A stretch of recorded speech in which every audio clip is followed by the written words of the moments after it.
थियो।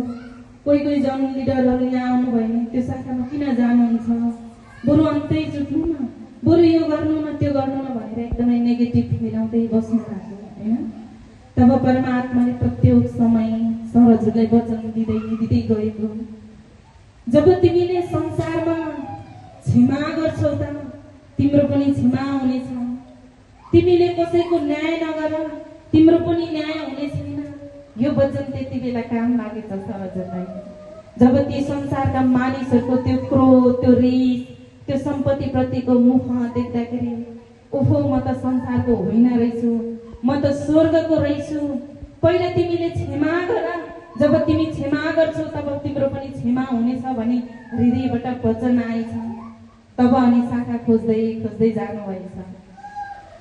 जाँदाखेरि अनि सुरुमा गेटबाट भित्र छिर्दाखेरि कि त्यहाँको अगुवा पनि झसङ्गै हुनुभएछ कि हिजो मैले यस्तो विरोध गरेको, हिजो मैले यसरी तुच्छ बनाएको, हिजो मैले यस्तो बोल्दा नि तपाईँ कसरी आउनुभयो भन्ने योग्यको पिताजीले बनाउनु भयो। तब उहाँको एकाएक मुखले होइन, पुरा एकाएक मुखले तपाईँले ब्लक गरेको नम्बर खोल्नुहोस्, तपाईँले ब्लक गरेको फेसबुक खोल्नुहोस्, आजबाट सबै कुरामा मैले पनि क्षमा गरेँ, तपाईँले पनि मलाई क्षमा गरिसके भन्ने योग्यको पिताजीले बनाउनु भयो। तब अनि भन्नुभयो त नानु बरु स्वर्गको त उहाँ हुनुहुँदो रहेछ नि, संसारको मानिससँग हामी मिलेनौँ, संसारको कुरासँग हामी मिलेनौँ, तर जसरी महिमा गर्नु भए पनि परमात्माले महिमा गर्नु हुँदो रहेछ। तर विचार भाव आत्मा त बरु उहाँसँग मिल्दो रहेछ। बरु शाखामा गएँ, त्यहाँ उत्साहित भएँ, त्यहाँको जनसँग उत्साहित भएँ, त्यहाँका लिडरहरूलाई उत्साहित गर्दै गएँ, हृदय पनि उड्दै गयो, हृदय पनि बढ्दै गयो। आज त्यसै पिताले भन्नुभएको रहेछ तिमी संसारको होइन। चाहे त्यो फटा तरिकाले महिमा गरोस्, चाहे त्यो जस्तो सुकै गरेर महिमा गरोस्, जब पिताले बोलाउनुहुन्छ नि तब ऊ स्वर्गको हकदार व्यक्ति बनिन्छ। आज परमात्मालाई धन्यवाद। त्यो ठाउँमा अनि प्रकाश सरजुले फोन गर्नुभएछ, सरजु कि चुनावको माहौल आइरहेको छ, त्यो ठाउँमा के छ कसो छ भनेर बुझ्दै गर्दा त सरजु आज यस्तो छ कि संसारको लागि काम गर्नलाई आएको थिएँ, तर आज संसारको काम, संसारको धन सम्पत्तिमा हृदय जाँदो रहेनछ, हृदय त वचनतिर जाँदो रहेछ। आज कतिखेर अग्रजलाई भेटौँ जस्तो भएको छ, कतिखेर वचन खाउँ जस्तो भएको छ भन्दा देख्नुभयो, चाख्नुभयो स्वर्गको महिमा भनेको कति महत्त्वपूर्ण हुन्छ, कति महत्त्वपूर्ण हुन्छ। त आज साँच्चै नै होइन कि यस्तो फिल गर्नुभएको म हिजो कति बिग्रेर हिँडेँ, म कति भत्किएर हिँडेँ। वास्तवमा त सर हजुर घर गएर पुरा अंश लगाउँछु, मेरो नामको जग्गा लिएर आउँछु, पोखरामा हिरो बन्छु, यस्तो सोच बनेर जानुभएको थियो कि सर हजुर चाहिँ वास्तवमा चाहिँ होइन। मैले भनेको थिएँ जुन योजना पिताले बनाउनु भएको छ नि त्यो योजना हानि नोक्सानी हुन दिनुहुन्न। जहाँ राख्नु भएको छ उहाँको इच्छाले राख्नु भएको छ, योजनाले राख्नु भएको छ। नआत्तिनु, धनी कति बेला बन्नुपर्छ, महिमा कति बेला पाउनुपर्छ, कति बेला पद प्रतिष्ठा बढाउनु पर्छ पिताजीलाई थाहा छ। तपाईँ आत्तिने होइन भन्दा कहाँ हुन्छ?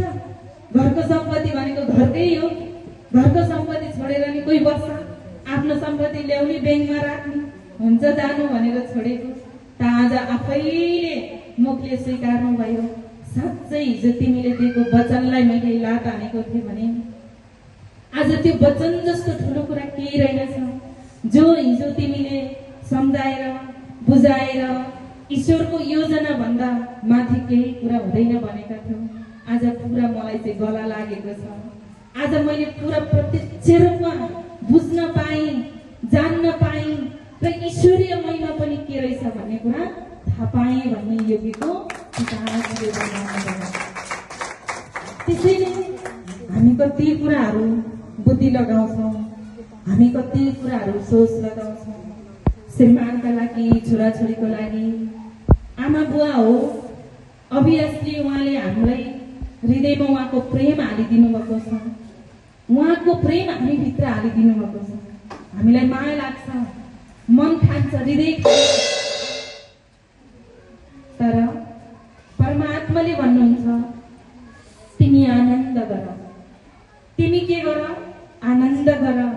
जो आनन्द गर्न सिक्नुहुन्छ, जो धैर्यतामा रहन सक्नुहुन्छ, त्यसैलाई नै परमात्माले भौतायतको आशीर्वाद प्रकट गर्नुभएको छ। त्यसैले निकोदेमसले नि गुरुलाई भन्नुभएको थियो। निकोदेमस चाहिँ चेला हुनुहुन्थ्यो अनि गुरुलाई भन्नुभयो, प्रभु, गुरु, तपाईँ त परमेश्वरको पुत्र हुनुहुन्छ भन्ने कुरा सबैलाई थाहा छ, सबैले जान्नु भएको छ। तर यदि परमेश्वर नै तपाईको साथमा हुनु भएन भने यो चिन्ह, यो चमत्कार कसले गर्न सक्छ, कसले देख्न सक्छ भन्दै गर्दा अनि गुरुले भन्नुभयो, यदि कोही मानिस नयाँ गरी जन्मिँदैन भने त्यसले स्वर्गको राज्य देख्ने छैन, देख्न पाउने छैन। भनेको कोही नयाँ गरी भनेको त हिजोको दिनमा हामी पुरानै शरीरमा थियौँ, पुरानै आत्मामा थियौँ, पुरानै चालचलनमा, पुरानै ढाँचामा थियौँ, पुरानै आनी बानीमा थियौँ, पुरानै व्यवहारमा थियौँ। तर आज जुन दिन रोगी जसको नाउँ अंगीकार गर्नु, जुन दिन पिताको हात हाम्रो शिरमाथि पर्यो, त्यो दिनबाट परमात्माले हामीलाई नयाँ गरी जन्माउनु भयो। त नयाँ गरी जन्मेपछि हामीमा रिस, क्रोध, घमण्ड, अहमता अटोमेटिक हट्दै गएको हुन्छ।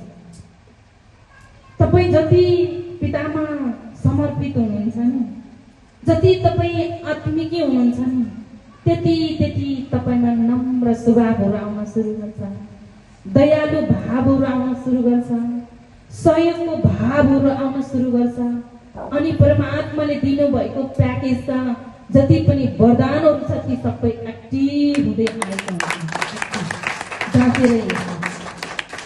आज सरहरूले त्यो भन्दै गर्दा म त उहाँलाई सुधार्नतिर त लागेको छैन। हिजो उहाँलाई सुधार्न कति ठाउँमा भौतारिएको थिएँ, तर आज परमात्मालाई जिम्मा दिएँ, परमात्मालाई छोडिदिएँ, परमात्मालाई भने, परमात्मा तपाईको सन्तान, तपाईले के को जरुरत देखेर राख्नु भएको छ। सबैजनाले देश विदेशमा कमाउन जानु भएको छ उहाँसँगको साथी, तर तपाईले भने राज्यमा राखेर महिमा गराउनु भएको छ।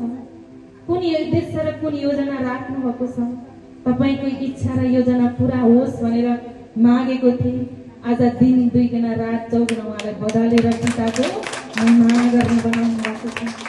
जहाँ जानुहुन्छ त्यहाँ राज्यको खोजी, जहाँ जानुहुन्छ त्यहाँ ईश्वरीय सन्तानको खोजी, जहाँ जानुहुन्छ ईश्वरको गुण। अनि जब हामी ईश्वरीय गुणमा लाग्छौँ, संसारका गुणहरू हामीलाई तिता लाग्न सुरु गर्छ, हामीलाई ती संसारको कुराहरू खल्लो लाग्न सुरु गर्छ, हामीलाई संसारको स्वभावहरू खल्लो लाग्न सुरु गर्छ।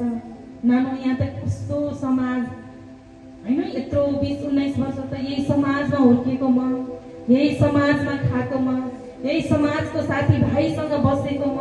तर आज यिनै साथीभाइ, यिनै दाजुभाइ, यिनै परिवारहरू मेरो लागि खल्लो बनेको छ। अहिले त यस्तो लाग्छ ईश्वरीय सन्तान नै सबै मेरा हुन् जस्तो लाग्न सुरु गरेको छ। अनि